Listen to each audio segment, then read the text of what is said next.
Thanks for tuning in to another episode of the Maltopia podcast. For our oldest and most loyal listeners out there, we wanted to let you know about our new Patreon page. Outside of our careers and time spent with family, the three of us here at Maltopia have been working every night and weekend for the past 5 years, building our company into what it is today. With your help, our goal is to make Maltopia our livelihood, allowing us to bring you higher quality content, exciting new podcast series, and published works, and a large central community for you to take part in. As a thank you for your support, we're offering exclusive perks and bonus content, like early access to podcast episodes, behind-the-scene creator videos, and more. Go to patreon.com/Maltopia today and explore our membership levels. And be sure to scroll through for free public content, some of which gives you a sneak peek at what you can expect when you become a member. From Mark, Steve, and Walker, thanks again for enjoying our podcast, and we hope to meet you soon on Patreon.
The fallen king looked out every portal of his lost kingdom, his awareness falling upon the diminished number of Oversapien entering his shadowed domain, whipped dogs and crestfallen monsters. His decision to act came too late to preserve his people. The machine made the first and best move. It always did. His kinsmen were a hardy lot despite themselves. Their machine souls propped them up when any other creature would have collapsed. The burden of cosmic trauma too much for any other being to bear. The passion to champion his kind had gone hollow over the years, but not for lack of determination, but for absence of hope. The forger would tell him, whenever he seemed most burdened by this feeling, "A promise is like anything else under the sun, my friend. Diamonds, titanium, mountains, wills and hearts, they all can break. We're gonna be fine. Just you wait and see." The forger was one of the first to be taken. Even the stealthy Werewind, his unseen assassin, was brought low. At every turn, the machine was placing him in check, which was why he'd elected to step from the back of the board. It was a dangerous gamble, but it allowed him to preserve one of his most important pieces. The weakener was a rook, or perhaps a bishop. Largely essential. But equally important was his plan to defy the machine's chessboard, to involve players who had no part on it. To that end, he had compacted with forces no less mysterious and dark than the machine itself, but this was no less a wager than his last. His outing had also, and at last, allowed him to confront an actual emissary of the machine. He had no doubt that the bright-eyed creature was nothing short of the same kind of being he detected conspiring with Mr. Silkwood, if not the very monster itself. On the other hand, he had no idea what alien hell the gigantic insectoid abomination had sprung from. Still, both horrors were likely only the wetted tip of a very large and lethal iceberg, just a sampling of the varied and vicious resources at the disposal of the machine. Angren sensed his guest had arrived, the tangibly baleful presence being conducted to the deepest chamber. The lost metropolis was part of himself, and so his flesh reacted to the creature, hackles rising. The fallen king descended to the city's lowest level, past the prehistoric catacombs where his ancestors laid in crypts sunken beneath oldest stone and silence, and beyond the derelict devices of ancient construction. whose complexity and consequent alienage signaled an epoch of unguessed, if ultimately lost, advancement. The deepest chamber, an antediluvian shrine covered in outre reliefs of baffling import, had been reserved for his personal use, a place of quiet meditation, a preserve for resolve.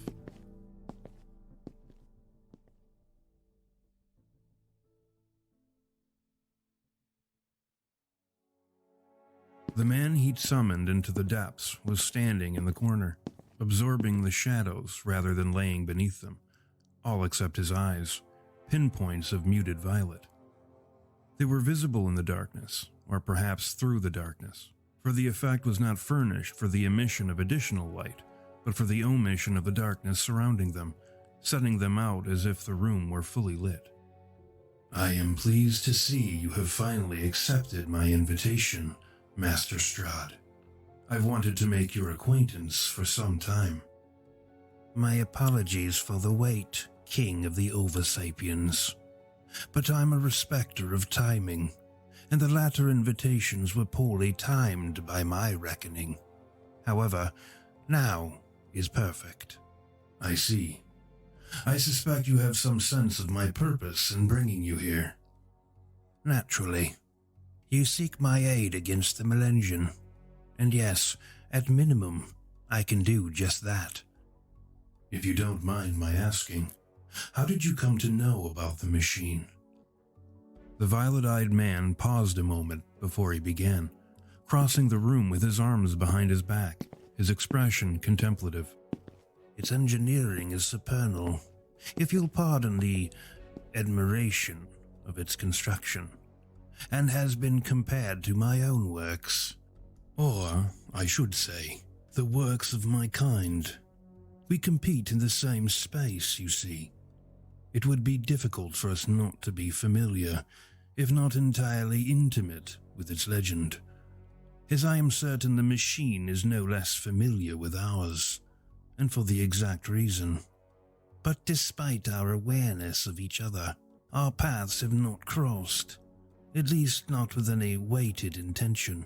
But, as I said earlier, the fated time for such a meeting is now finally upon us, to prove my kind the superior engineer." Angren had no intention of exploring the man's words any farther than was required, as fate was a sore subject among the progeny of the machine. "You have the luxury we Oversapiens lack, then. The confidence to believe the machine can be thwarted." "Everything can be thwarted, good king. The nature of this existence demands that its players share a capacity for loss, lest the game fail to progress meaningfully. The machine is merely an outstanding player, its presence upon the playing field terrifying. And like all of us, it gilds its machinations in cleverness and so much shadow, precisely because it can lose. A careful player is a vulnerable player, you understand." "Of course you're right, Master Engineer. Yet, our relationship to the thing demands a certain skepticism of its weakness. Likely the result of our construction, I presume. A built-in advantage for the machine. But, to your point, my people did win their freedom from it, if a highly contested one." "Yes, all part of the cleverness I mentioned earlier, and surely a mighty obstacle, but such things are defined by their overcoming nonetheless. I know this for a fact, as the machine is only here, upon this very world, because it is capable of loss." Angren was visibly intrigued by this last divulgence, a small collection of words outlining insights larger than the sun. The Oversapien assumed his expression did all the asking required for the Strahd to continue. "I imagine it comes as both a surprise and a given that the thing is from beyond the world, any world, in fact, which is not to say that it is alien, for it knows the universe and this planet as well as any creature. And, yes, it was defeat that brought it here, which should provide you, at the very least, a grain of hope. The monarch's incredulity needed to be put down, as the words were too encouraging to be real. "And you know this precisely how?" Angren's tone was unintentionally accusative, born from a trust that was hard-earned and a nature built to be suspicious. "We Strahd know what we know, and our secrets are our own to keep, Oversapien. But I will say this. Fate is not a rule of the universe, merely an old habit. And fortunately, you and your kind have aligned with one of its most cherished traditions, to celebrate the underdog." "So, it was its own progeny that overthrew it." Lestrade said nothing, changing the topic. "Our assistance is not for free, despite this effort coinciding with our own interests. All that we would ask of you is, you're dead.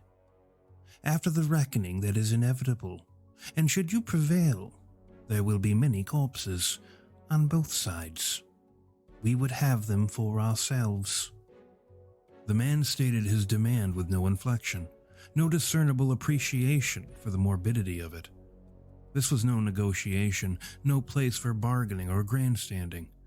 Angren had only to agree or not. There were no other choices. "Very well. Should we triumph, they will be yours." "Excellent. We will also give you a night's time to mourn your dead, and then we shall come for them." "But if I may, how exactly shall you assist us? And will there be others of your kind, or merely you alone?" The man with violet eyes smiled ever so slightly. "You needn't worry, most powerful of the Oversapien. You will realize our assistance when it arrives. And you should also know, a Strahd is never alone." Angren sensed the room filling up. Or was it the shadows that had become so overcrowded? For a small army of creatures suddenly thronged the blackness around them. The things were colossal abominations, formed from no discernible constellation of form and function, each one its own unique departure from common sense, united only by their collective menace. Angren's eyes fell upon the closest creature, examining it in minute detail. It was a mammoth patchwork of conflicting materials, metal and skin, coiling elastic tubers, and mucosal membranes dimly aglow with flitting foxfire. All the stuff crushed into an inelegant framework of scarcely humanoid shape. The face was a protrusion of tusks and pincers that emerged above deeply recessed optical clusters, some of which peered through spheres of soulless black, others flexing multifaceted pupils and burning irises. Hosting what appeared a collection of organic weaponry, the monster's exterior boasted everything from bony hooks to biomechanical cannons. All told, it was a fearsome symbol of the pit, and was but a single atrocity amid a legion of living, looming corruption. "I see," the Oversapien smiled.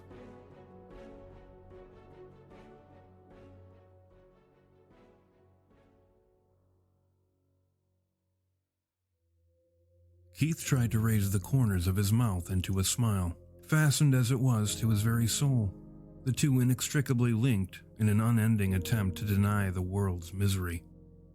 At long last, he managed a modest smirk, but only after the tidal waves of sound, undoubtedly tossed from the sea of violence both the Dreadnought and Mars were swimming in, crashed against his delicate sensitivities. He was grateful for the opportunity to focus beyond himself. Lynn responded immediately to the conductor's discovery. "Jesus, it sounds like they're fighting an army down there," Lynn said to Keith, Hazel between them, looking confused. "Who's fighting an army? Cromwell and Mars?" Keith thought at first to diminish the specter of Lynn's words, in deference to Hazel's more pronounced empathy, but thought better of it. The woman was one of them now, and worry and misery might as well be card-carrying members of the group. "They're far beyond our ability to reach at the moment, my dear, likely deep into the pit. But from the sounds of things, they're managing just fine without us. Best we leave them to it." He felt a bit bad for the lie, that the missing members couldn't be reached, as one of his songs could likely manage the feat easily enough, though it would require blasting through the building to expedite the process, which would more than likely destroy the banquet hall, and thus the very reason they came. Hazel's gaze dropped to the floor, likely beneath the weight of certain realizations concerning the sort of life she was living, the sacrifices that must be made, the burdens taken up. When she didn't follow up her concerns, Keith felt even worse, realizing that she was reaching equilibrium with the untenable, the beginning of the end of empathy. His own response to it all was to dance the lip of lunacy, teasing insanity from afar. But what would she do to manage hopelessness? His concern for Hazel brought his focus back inward, landing firmly upon the memories of his lost son, William. His little boy was never far from his thoughts, if not his words. After the scream ripped into his brain, he had become a ghost of the man he was, let alone the father he'd been. The pain was compounded by the fact he'd found his son only to lose him again. Few families were reunited after the darkness, and children fared especially poorly. While Keith's family had not been entirely preserved, having lost his wife to some unknowable fate, William had been miraculously recovered from the small town of Hicksondale, a place entirely refashioned from anthracite. But the life that followed was not miraculous, and Keith bowed to the pain of the scream. Leaving his son in the care of his sister, he admitted himself to a distant hospital for treatment. Soon after, he learned his son and sister had been killed in one of the largest Neo-Wiccan uprisings to date. Without the interference from whatever spirit lurked the merger building, the journey downward was entirely unremarkable, just so much wreckage and death, a familiar landscape by now.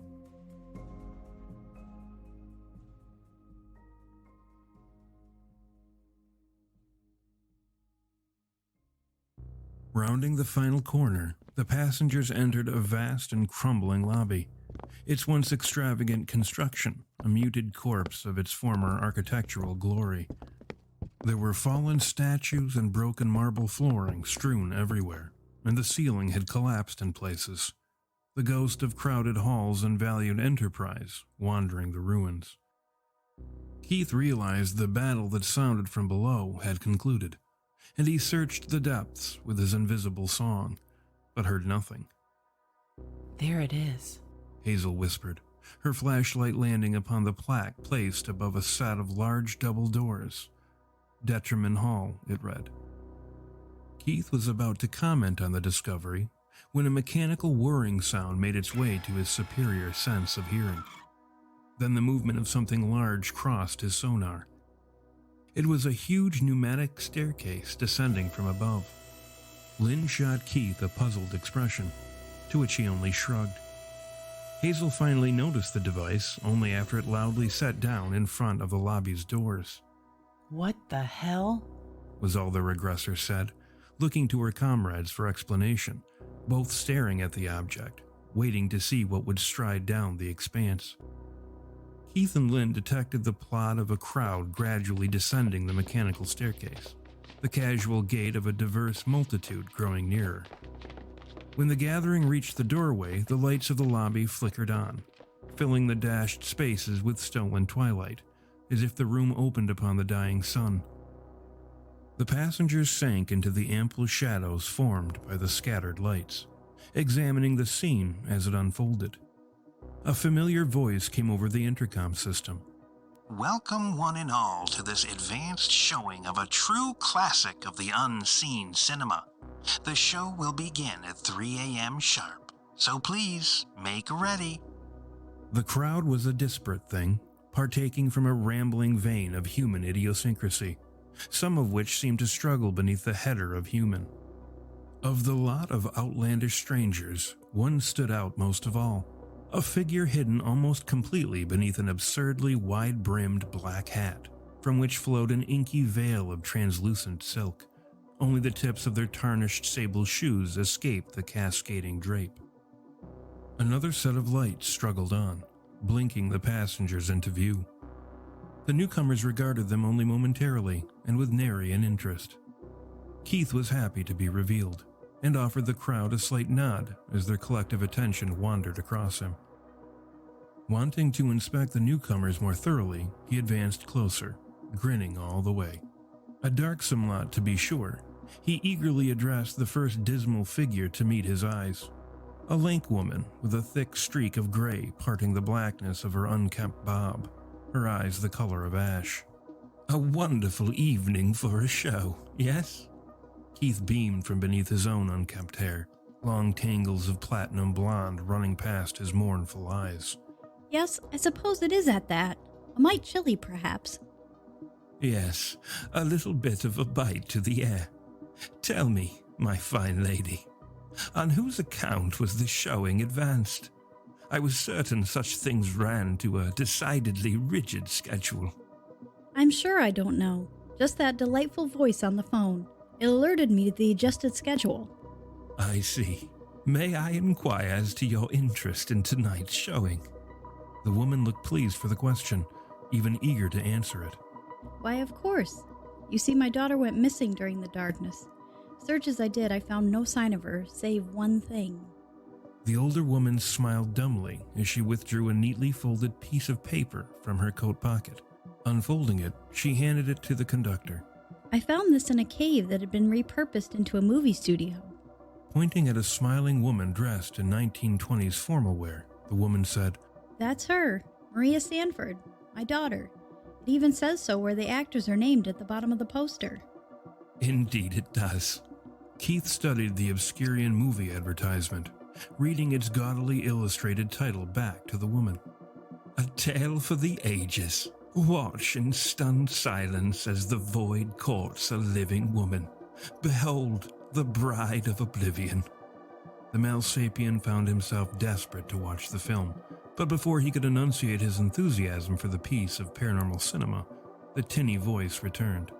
Tonight's showing will star the inimitable Beau Richter, the peerless Henrietta Mills, and the impossibly lovely Maria Sanford. Be prepared to confront the world as it's always been, but rarely seen. The solid wonders of the immaterial world. Prepare to partake in paradox in this, a sublime work of transconceptual mastery, consumed by wonder.